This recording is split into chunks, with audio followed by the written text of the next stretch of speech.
Thank you for watching News Echoes. My name is Shegun Johnson. Today we want to look at what is really going on in the British politics. Who's going to be the next Prime Minister? We want to also look at the unprecedented murder in Japan. This has never happened before. So what are the implications? And if we have time, we have to get to Africa and look at the most populous nation, Nigeria, what's going on within their politics there.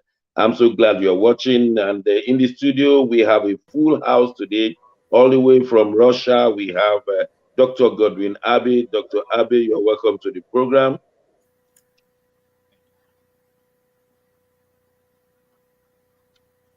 Dr. Godwin Ibe, can you hear me? Yes, I can hear you. Can you hear me? Yes, you're welcome to the program. Thank you. Thank you all for having me. Yes, we have in London our own in-house researcher, Ambassador Nat Yako. You're welcome to the program. Good morning, all, and thank you very much. The seat of power in Nigeria is our man, Dr. Osita Anyemeka. You're welcome to the program. Very honored to be here, sir. God bless you. And in Europe, in faraway Milan, we have Mark Godwin. Mark, you're welcome to the program. Good morning, Dr. Shagun. Good morning, everybody. It's nice to be here again. Good morning. We are expecting to hear from our own Lady Obuks. Is she in the house? Yes, I think she's. Well, I think we shall be having her as the program goes on. Well, let's start with the British politics. Well, it's no longer news that Boris Johnson has resigned, and every effort to get a new prime minister in the United Kingdom is on. I can assure you there are only 8 people contending for that position, and the way things work here is that they will be voting continuously, and the last person will be dropping. The idea is that when they vote, the parliamentary members of the Conservative Party will be voting out the list on each occasion. The reason is that the parliament, that is the Conservative parliamentarians, must have respect for the person who is going to be the prime minister. So it is left for them to whittle down the number to 2 before asking the Conservative Party at large to vote for any one of the 2, so that the person who is going to emerge will have the respect of the parliamentary party and respect of the party at large. I mean, I think it's a very beautiful position. So let me ask the man in London, how's it going there? Who are those likely to win today? Well, I know we have 3 major names: Rishi Sunak, Liz Truss, our foreign minister, and the Nigerian contending, Kemi Badenoch. Hey, I wish Kemi Badenoch to win, but that's my wish. It may not be the wish of the people here. Ambassador Nat, how's it going? Well, the Conservative Party, the Tory party, have always thrown up surprises when it comes to getting a new prime minister in the middle of the term. And people always want to look at the background of why we are here today. So the issue is going to be trust, and somebody with integrity, which Boris Johnson failed all the way.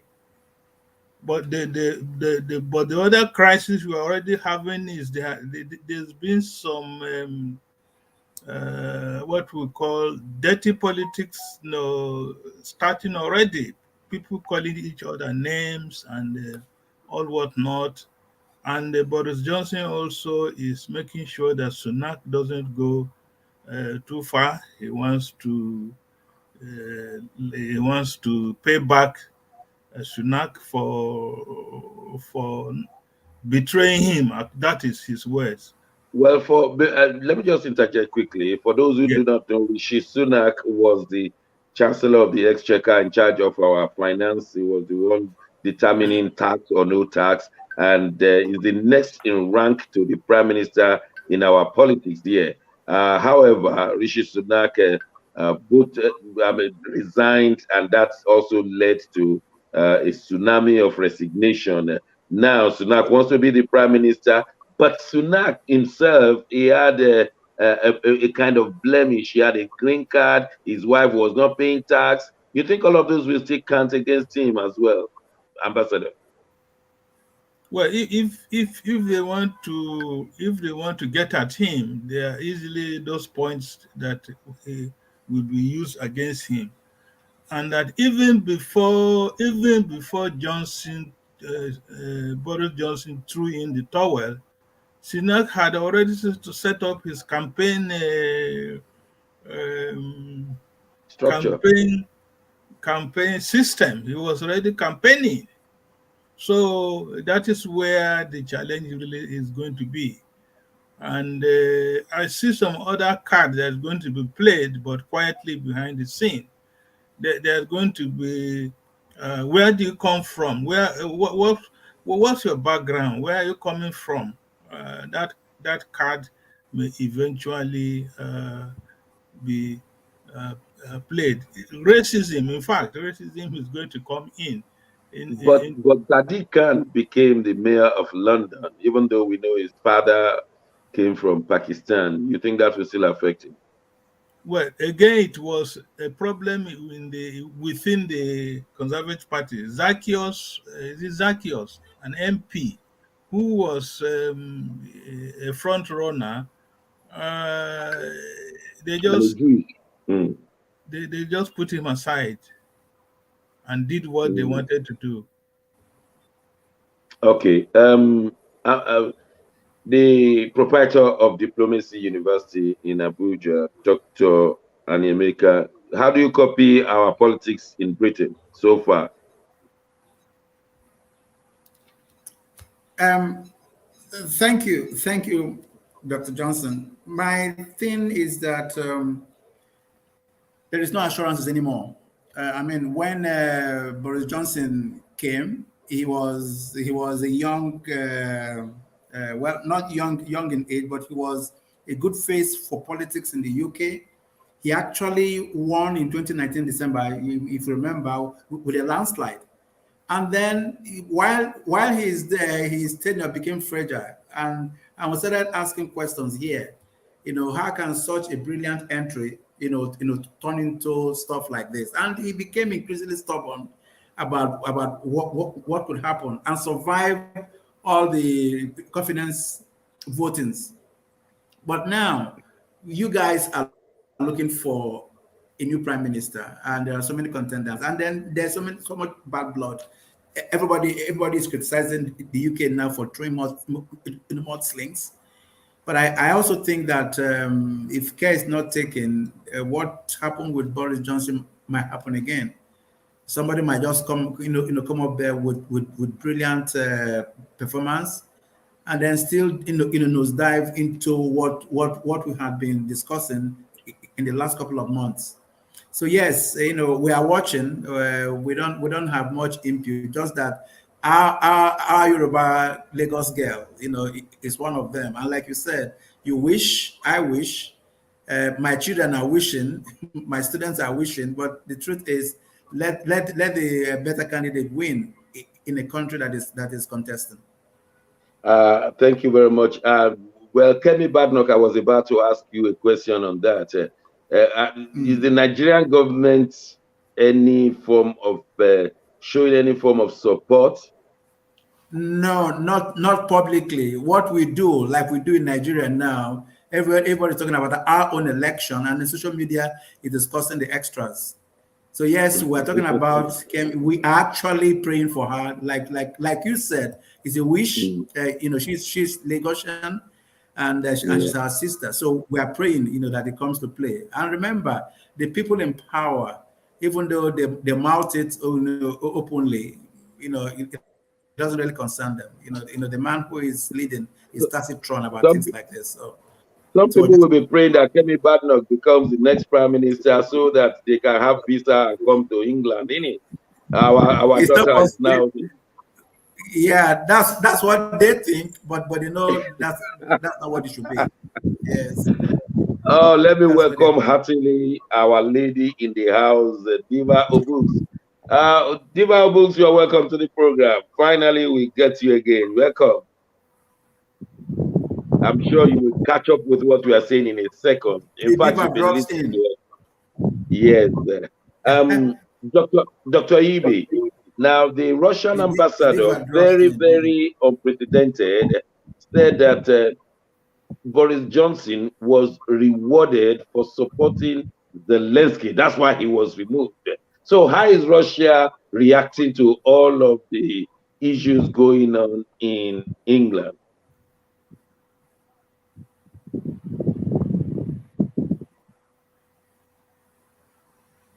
Dr. Ibe, you have to unmute. Yes, sorry for that. Thank you. It's a very important and interesting question. We in Russia, the least thing we want to do is to influence or influence the opinion or minds of anyone in Britain or in the West or any other country, by the way, because even sometimes speaking your opinion on these subjects can be seen as trying to move sway the public. But I can only, having friends, family, reading Western sources of information, one can get a general picture of what it's like. And we know that Liz Truss hasn't been very friendly with Russia, and it's no secret that many Russians. It was Russia that banned Liz Truss from coming in again. She was there, and then she was banned, wasn't she? When Liz Truss came to Moscow, our foreign minister said it was like two deaf people speaking. So yeah, understand. So it was really that bad. It was like Russia was not in the mood for lectures. Usually, Russia could wait and listen to your lecture diplomatically. Let's say goodbye, say das vidanya, and they can continue whatever they're doing. But at this time, Russia was not in the mood for lectures. And Russia was a little bit more assertive, maybe because of how close the issues were to the heart of Russians and to the leadership. So Dr. It's no secret. Russia is involved in the British politics to a very great extent. We wouldn't like to go into it, but then the issue of Boris Johnson dining with Lebedev and having wild parties and having the video in the Kremlin is a major part that led to the removal of Boris, wasn't it? There's no doubt that there's a lot of value that the East and the West adds to the world, and having this kind of East-West divide causes inflation, reduces the living standards, causes problems with both migration crisis, energy prices, bankruptcy of a lot of companies. So it's no wonder that the people generally might not be happy with what's going on with the leadership and determine that a change is necessary. So the bottom line is that the East and the West needs to cooperate better because they both add value to the world. Okay.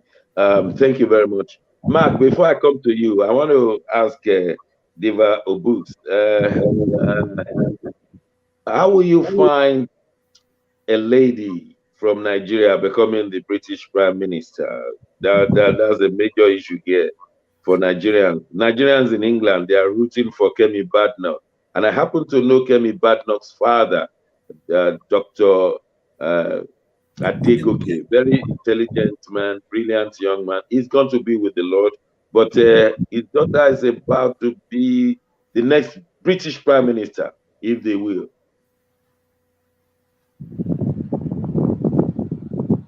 We can't hear you. You have to unmute. We can't hear you. We cannot hear her. Yes. I have to come back to her then.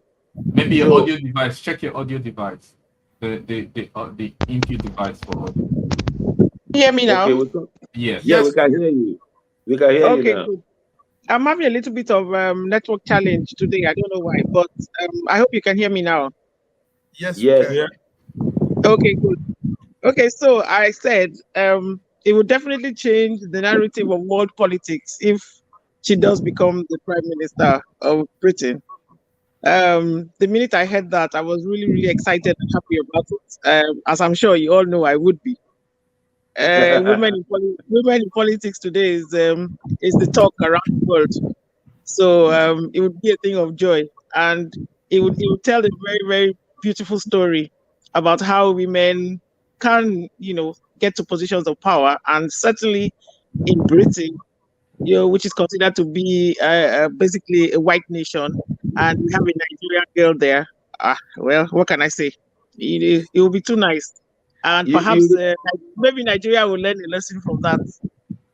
you recall the vice president of America, Nigeria said, oh, she's a Nigerian, and that they are going to the White House. We have to be persuading them. No, no, no. Number one, she's not going to the White House. Number two, she's not a Nigerian. Only a Nigerian is married to her niece.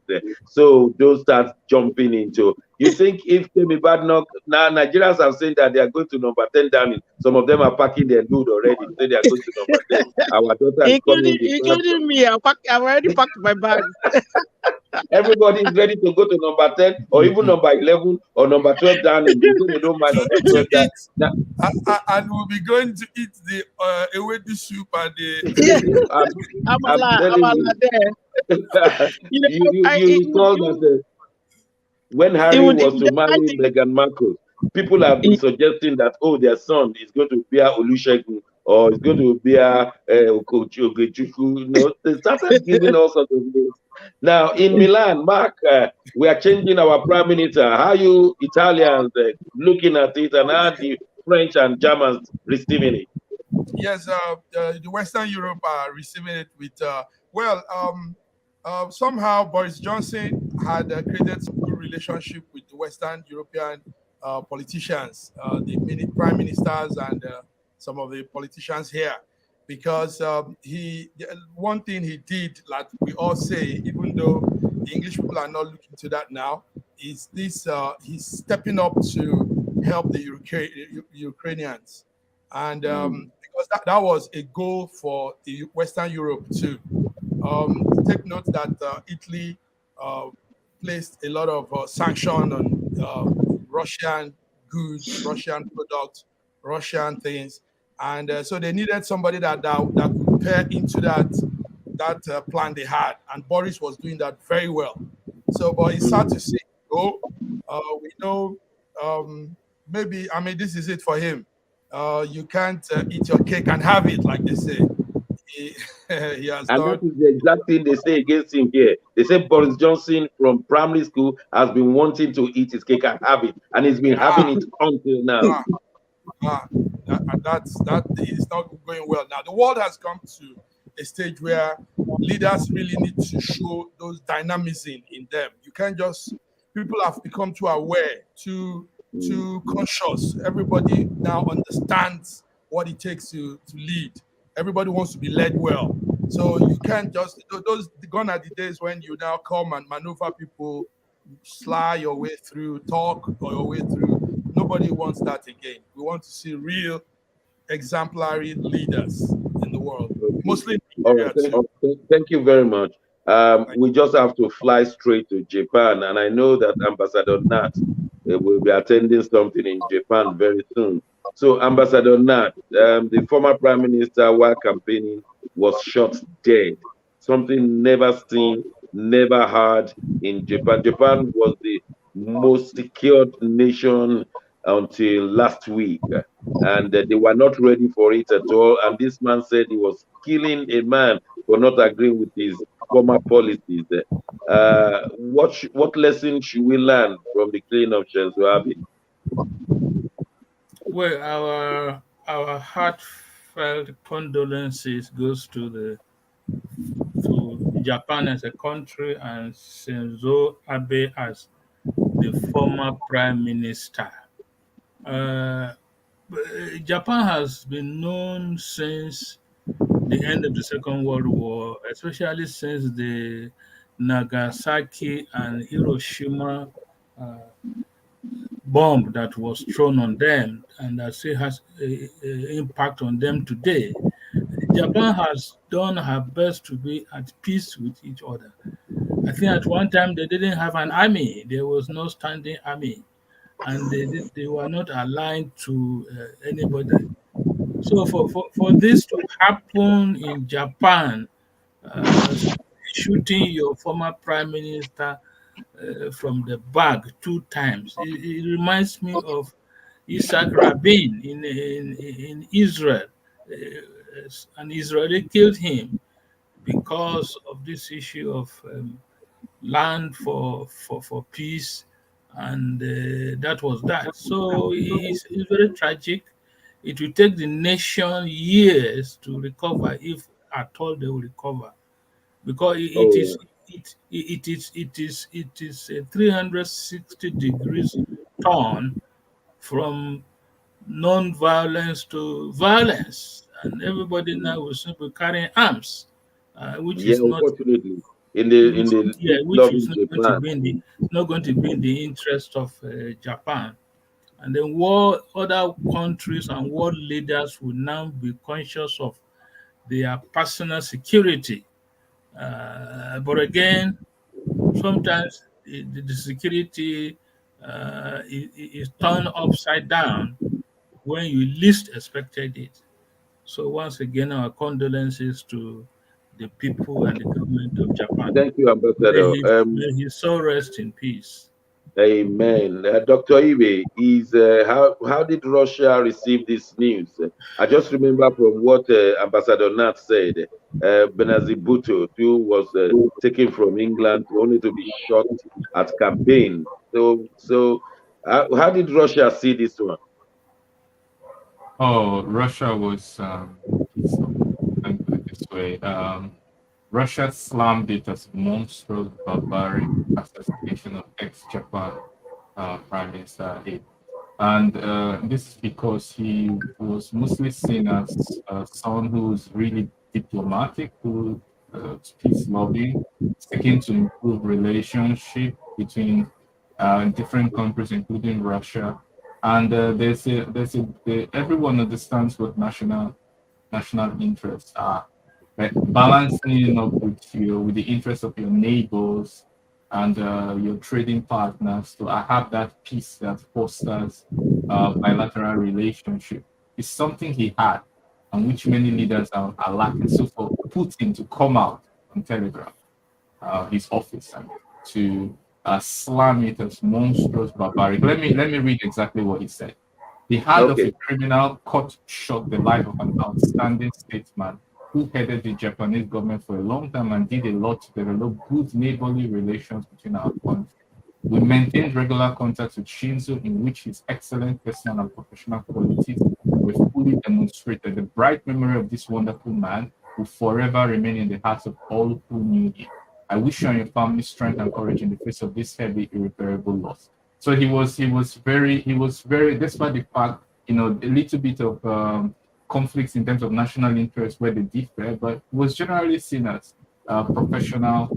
And while Japan has been a safe, one of in the top 10 safe nations, I would blame the security team because no matter how good you are, you will always have one crazy person who doesn't like you and who was you gone. And But if they have never seen anything like that before. mm, well, that is the job of the security to anticipate and to screen. That's the job. Why was he not, for example, with a bulletproof vest? For example, why could someone who gets so close to him who hasn't been vetted properly? Yeah, I mean, you have a point. It's only that their culture and environment in Japan. I yeah, mean, and I want to use this as a what do I say, instrument to reach out to Peter Obi as well, who is in Nigeria, who is loved by a lot of people. He sometimes goes without the security team, as he himself professed, goes to church without the security team.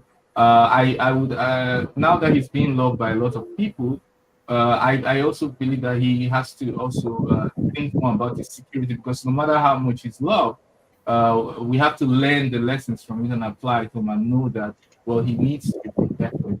Yeah, I believe I agree with you. That's a good advice. I watched him and let's what are the diplomatic consequences, Dr.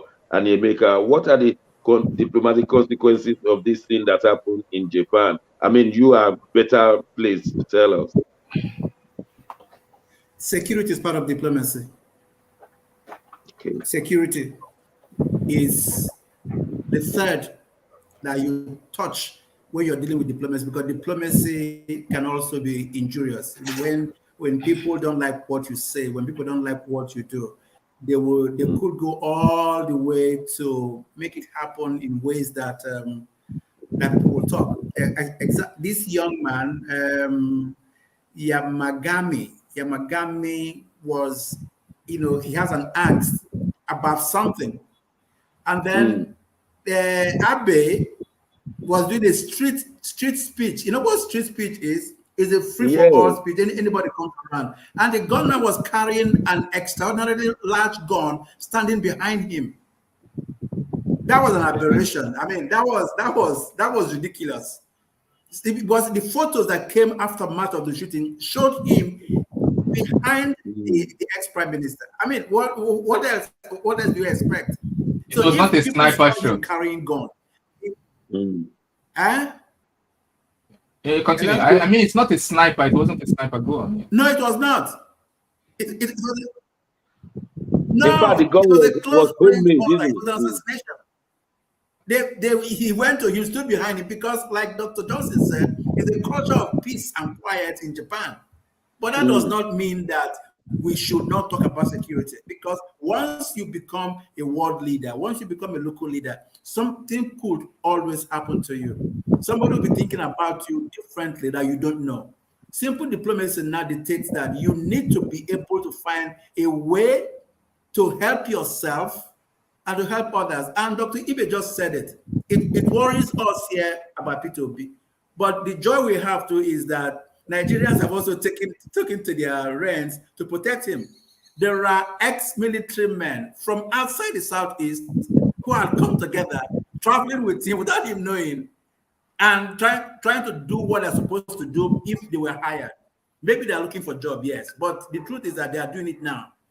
And then we're hoping that we don't find such disaster, because we pray that they won't touch Peter Obi in Nigeria, because the place is just spoiled for nothing. Very seriously, because there are times he just goes off on his own.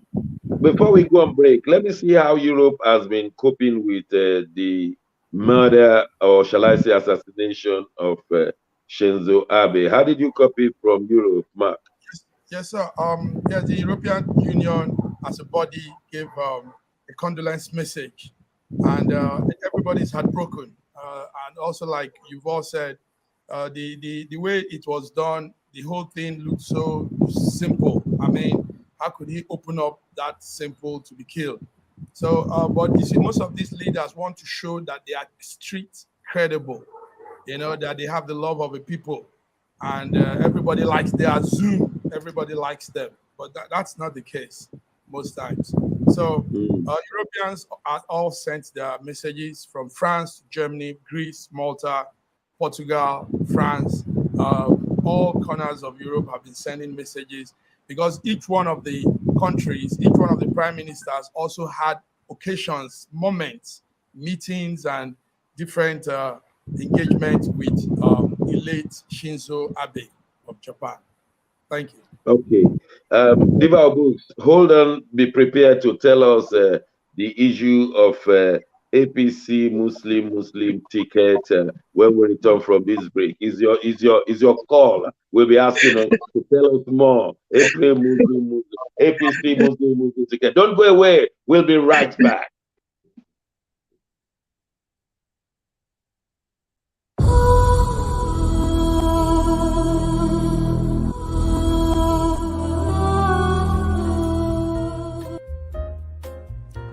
When I wrote the book, The Final Solution, the Lord gave me some things in the spirit realm to see going to happen here. And that is why you need to get a copy of this book, not because of the purchase, but because of the contents. We've not spent 2 weeks. Now we have seen the problem in Ukraine, Russia, and Belarus, Donetsk, Luhansk, and all the other surrounding nations, talk less of the Western countries and the Eastern countries. We want to pray that this stops where it is. Some people are even imagining a third world war. I pray that there'll be no third world war, but we need to know the solution to all of these problems, and they are well packaged in that book, The Final Solution. The amount of money is next to nothing. Go to Amazon and buy this book. Go to the Kindle, go to KDP and buy this book. It's very important. So it is in Amazon and Kindle. And of course you can purchase the paperback, but it's not about the money. It's about the contents to have solution to Ukraine, to Russia, to the West, to the East, and indeed all parts of the world. Do get a copy and let's start operating the solution of God to our time.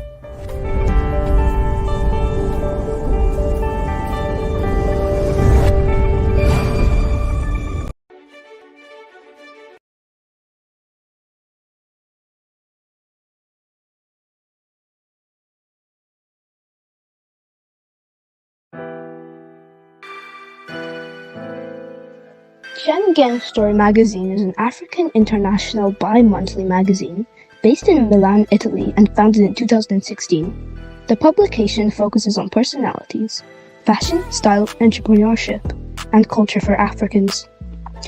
Though articles on food, movies, fitness, music, travel, sports, technology, and books are also featured. Our lives full of best stories. A lot can happen in a month. Expand your mind, change your world. Get Schengen Story magazine's full editions. Celebrating Africans make an impact. Read better, the inside story. Your fashion magazine for a better lifestyle. Inspiring stories for you. Your monthly dose of entertainment. A better mind keeping you updated. Hashtag Schengen Story magazine. Get Schengen Story magazine full editions.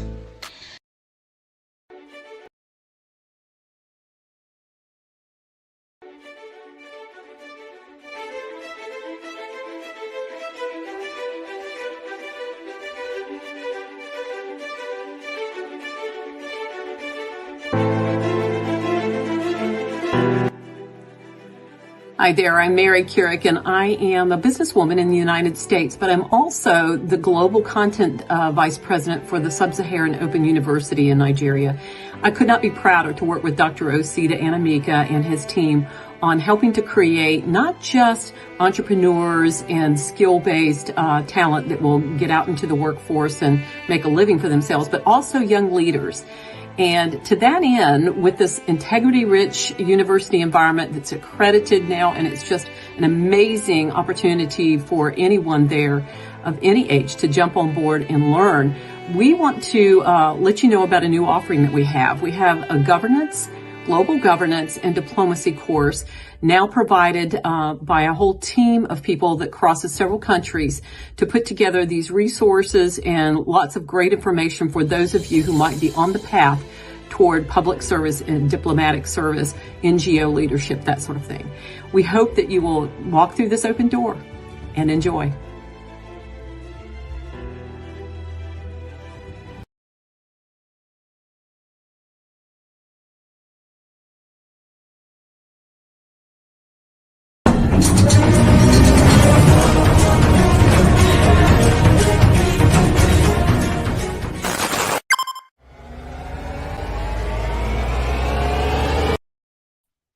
Thanks for staying with us at the News Echoes.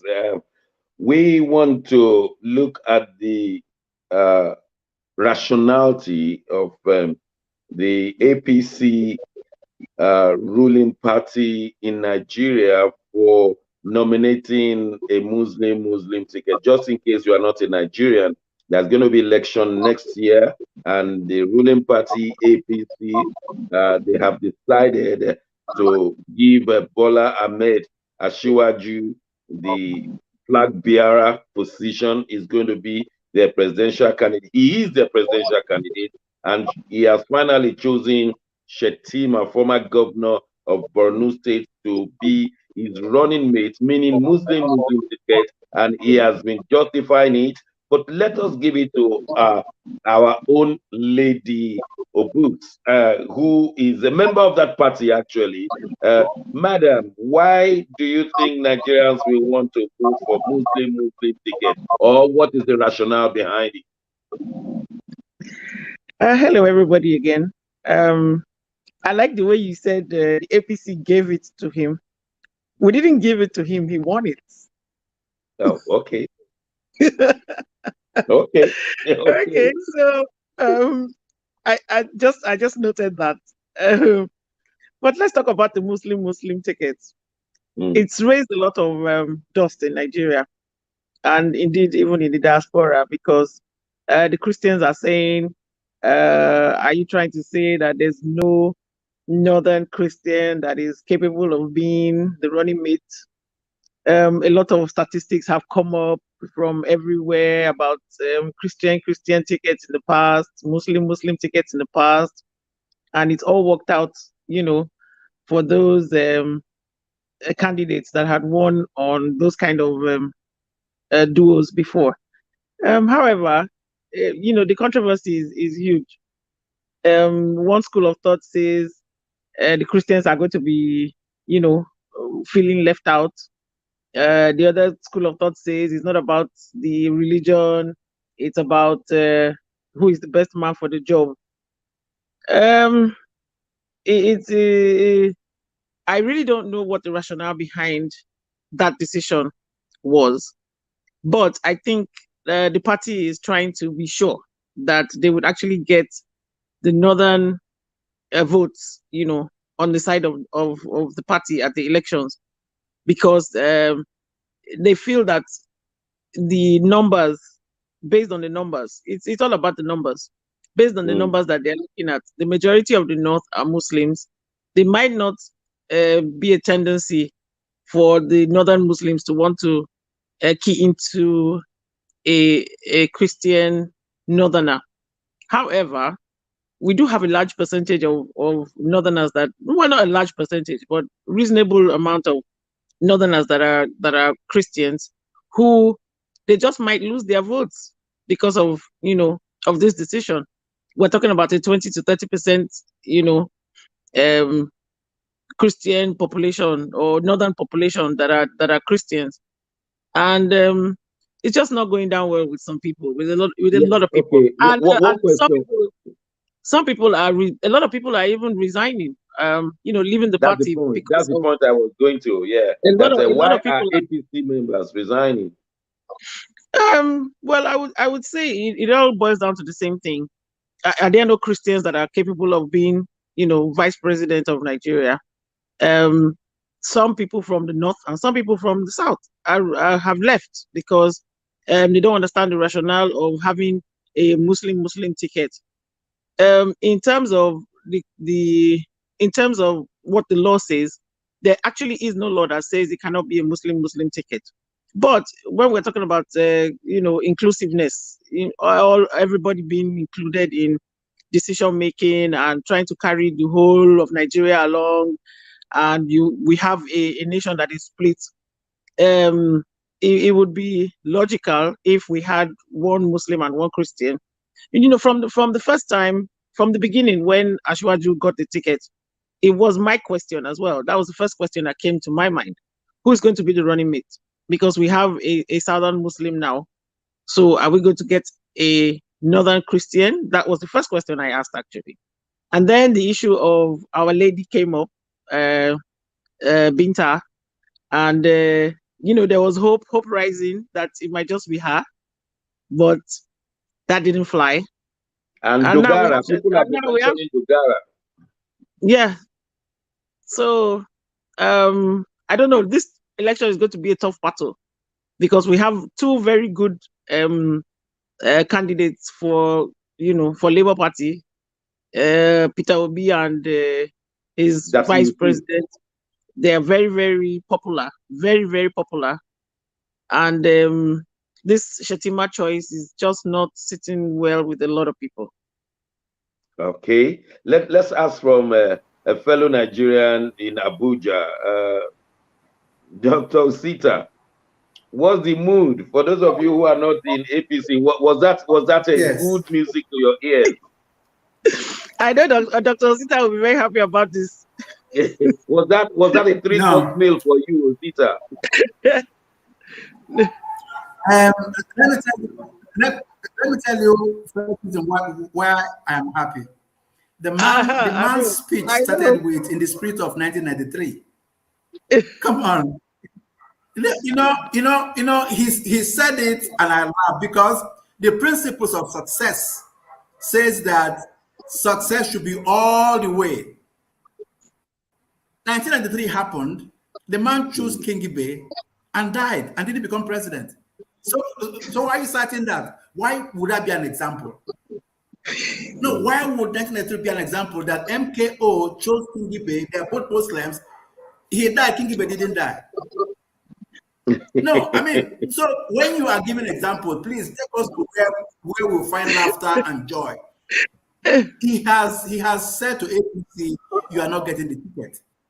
You're not getting the victory. You're not going to become, you're not going to be at the center by 2023. And believe me, my sister, I love you. You guys have lost it. You know that. I wouldn't say that. No, you see, let me tell you what is happening now. Dr. Johnson had problem with the structure. Yeah, just gave a structure. Because people are living in the states. People have intention to leave in the National Assembly because they know that they are not coming to the center. So if you are better with a party that is at the center, whether you like it or not, you are better with a winning party.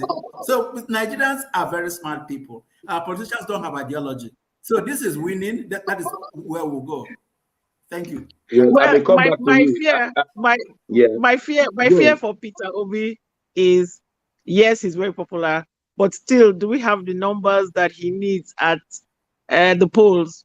With I think my immediate answer is no. He doesn't have it as of now. He doesn't have it as of now. Registered voters. Does he have numbers? Johnson has been saying it. A lot will happen in the next 6 months. You see it. Yes, in the next 6 months. Just see what's happening. I want the best candidate to keep win. checking the news. Okay. Is INEC going to allow them to register? Let's get to Russia. Moscow, please tell us. They said that the Tinubu was against the audacity of Nigeria. The situation in 2015 has not changed. That is the religious tension, ethnic tension. If the APC should say that, look, it doesn't make sense to take the two candidates from a particular ethnic group, that is, have Asiwaju Tinubu as the presidential candidate of APC and have another Yoruba man as the running mate. They think that is stupidity. Why will it then be okay to now choose two Muslim tickets when the same understanding says that you cannot choose people from the same village? Or how do you see it, Dr. Ibe?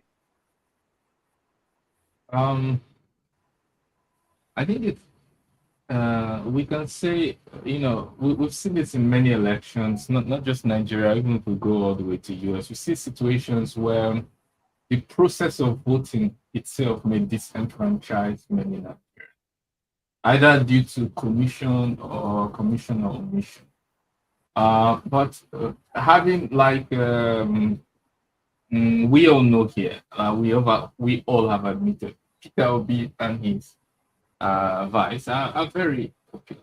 So if the results do not reflect that popularity, then there's something wrong with it. While I have the right to vote and to support any candidate, as the chairman of Nigerians in Diaspora Organization of Russia, I try to stay clear of picking any candidate and letting my members do the speaking. At a point here in Russia, we had a conflict that why should politics be discussed in our organization, being a non-political organization? And then I allowed it because I wanted them to inform themselves on what they know about each of the candidates, make informed decisions, inform their families, and choose the best candidate without coming into the process of selection. And then what do I get? What do I see as a feedback? Most of my members, every single day, they are all out for Peter Obi. Some are not. But when we talk about the energy, the rate at which they post news, every single day, you can see the energy there. They are not in Nigeria now, but you can see the energy. So the popularity is not the question. But my main question is, do you think Muslim ticket will fly in Nigeria? Whether APC, PDP, Labour, do you see it as flying in Nigeria? With the regime, with the current INEC regime, and from what Diva is saying now about not having the numbers, it makes me call into question the process, because like I'm saying is that it shouldn't fly if we can see that most Nigerians are complaining about it. Most Nigerians are complaining about it. So it shouldn't fly, because that is the general house, that is the people, that should be the power. Those should be the decision makers. So if it doesn't fly with the people, all of us here know that most people are calling into question that it shouldn't really fly if the process is okay. All right, thank you. Mark in Milan, Muslim ticket. Do you have anything against it? Why don't you like Muslim ticket? Well, it's a sad thing that our country is religiously carried divided away. Yes, actually, politics shouldn't have anything to do with religion, but here we find ourselves in this situation. So since it's a country with both sets of religion, I think it should be considered when people are picking running mates or when a leader is being chosen, because there has to be that balanced representation. So the other party, APC, has not done it right. Putting same people from the same religion as their leader. I think that will affect the voters' choice. Yes, regardless. Yes, I think so, because we have Christians. They are in the north also. There are Christians there. I schooled in the north, and I know there are quite a number of Christians in the north of Nigeria. So yeah, a Christian was the governor of Kaduna State, Yakuwa, and he was killed in an air crash. And so we know there are notable Christians. Diva Books, I want to come back to you. In a country like Nigeria, where our politics is not divided by ideology, unlike many other countries like USA, like United Kingdom, we are not divided by ideology. So we are divided by religion and ethnic groupings. That's our fault lines. So if you like, religion becomes the ideology of the different groupings of the people. Why will your party not take that into consideration and say, look, we're playing with fire? If indeed Buhari, who is well known to be a great Muslim scholar and a great Muslim man, if he could think, look, I'm going to take a pastor, not even a Christian, but a pastor to be my running mate on 2 occasions with Tunde Bakari, with Shibajo, and this time around, leaving a successor. Everybody knows Asiwaju is not a great Muslim man. I mean, he just started going to Aji a year ago. He never went to all of these things. He's never been a deep religious person. In fact, his wife is a pastor. So given that understanding that religion becomes the ideology of the average Nigerian, how did you permit this to happen? How did I permit it? On a serious note, I wish I was part of that decision process, and I would have seriously kicked against it, really and truly, because, like you said, we have competent Northerners who are Christians, and like I said before, if we're talking about all-inclusive governance, then some of these factors need to be taken into consideration, in my opinion, rightly, we're saying we cannot have a southern candidate and have a southern vice president, which is why we're saying one should be from the south and one should be from the north. So why is it okay to have two people from the same religion, you know? But let me ask this question.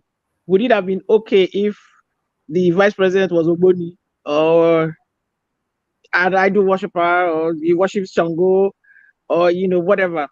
Yeah, you know, we have, like you said, we have all these ideologies in Nigeria, and we have to try as much as possible to be inclusive, really. In my opinion, the running mate should be a woman. Yeah. Oh God, Diva, you're taking this to another level. You're taking it to another level. I agree with Diva Oguts on that one. We thought the choice of Binta, Senator Binta, would have been that would have been a perfect combination. Perfect. Yes. Yes. Okay. I'm not yet done with her. Now you will choose a Muslim from the north, and you chose a man who is most controversial with the originating of Boko Haram, and they found Boko Haram officials in his governor's house, and his commissioners went to join Boko Haram. Are there no other better Muslims that will not carry baggage? That is my bigger concern, actually. It's not about if he's a Muslim or no. My bigger concern is about the connection with the Boko Haram story, and more so the Chibok girls haven't been taken under his watch, and all these other kind of controversial stories that, you know, there's some conversation going around, him having a conversation with the former governor. The former governor of the state. We don't know if that's doctored or if it's true, you know. But that recording has been going around, you know, him actually being very, very horrible about Igbo people and all of this. So, you know, those controversies are more of a concern to me than him actually being a Muslim, because just because you're a Muslim doesn't make you a bad person. But if you have all these kind of records behind you and people are saying, oh, you did this, you're affiliated with Boko Haram, you're the one that's been funding them and all of this, and Boko Haram is a major concern in the country, and they're killing people, they have a track record of causing havoc all over Nigeria, not just in the north, then, hey, truthfully, we have a problem. And truthfully, no, you know, yes, I'm APC, but we have to be realistic about things. I'm a realist. I like to look at things, you know, from an open-minded point of view, and we have to see and say these things the way they are. We can't be politicians, and you know, because we're politicians, we just sweep things under the carpet. It looks like Shetima may not get away with Boko Haram issues. What are your thoughts? My thoughts are that we should stop the culture of impunity in this country. We have been insulted. I agree with you completely. Yes, my opinion is that they're not going to get it. I said it before. They just worsen their chances. And also, too, maybe it is time for us to think about it very seriously. Don't insult people with impunity. Do not say that there's only they can do. There's only they can do. A presidential candidate is talking about employing 50 million youths into the military, give them corn and cassava, and he's the one that picks the, you know, the Muslim. He's the one that picks the Boko Haram progenitor. He's the one that is insulting people with his campaign. Impunity, it should be stopped. And we're going to stop it. Thank you very much. Dr. Ibe, impunity should be stopped. The audacity and understanding that we ram it down their throat. And they started, so many articles going on social media, what is wrong with Muslim. You guys are making mountain out of a molehill. And it's like, whatever we choose, we force it down your throat. Do you think that will bring a good governance if they should win?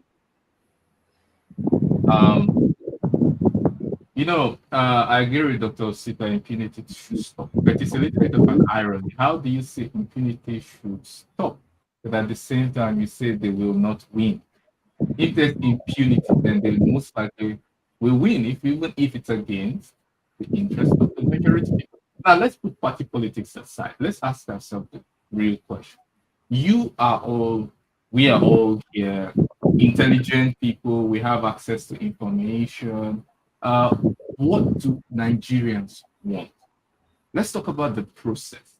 First of all, would they feel okay? For me, religion is not the matter. It's not even something that should be important. But what do the people want? Do the people consider it important? Yes, they do.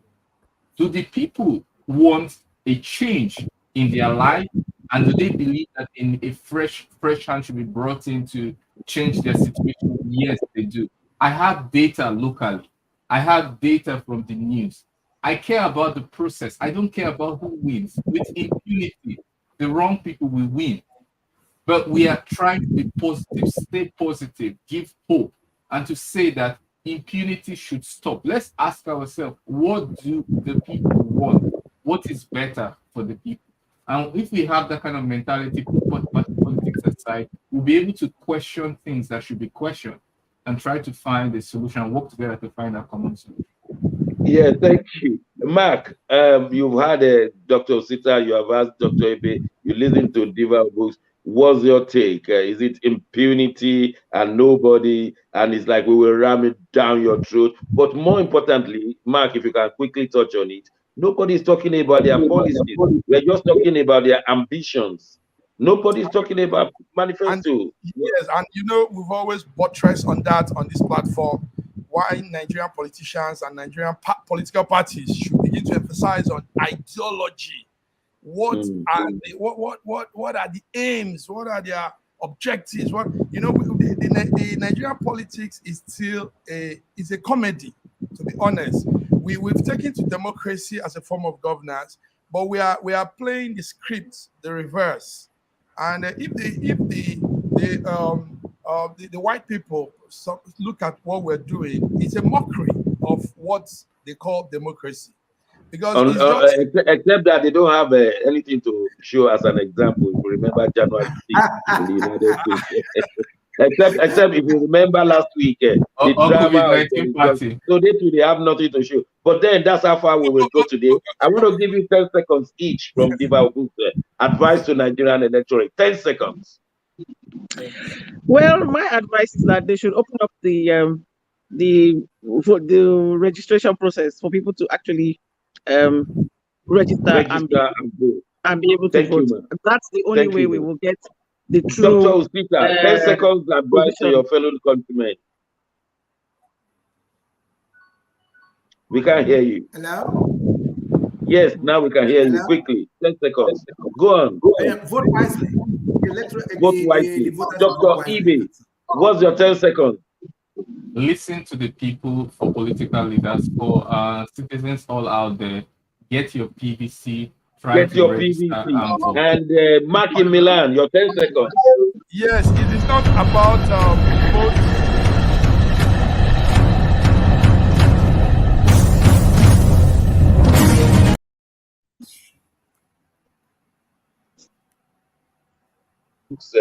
Dr. Osita, Dr. Ibe, Mark in Milan, Ambassador Nat, and the crew in Milan that is bringing us to limelight. Until next Wednesday, where we bring you the latest. May the Lord God bless you all. Thank you very much for watching. Thank you very much. Thank you.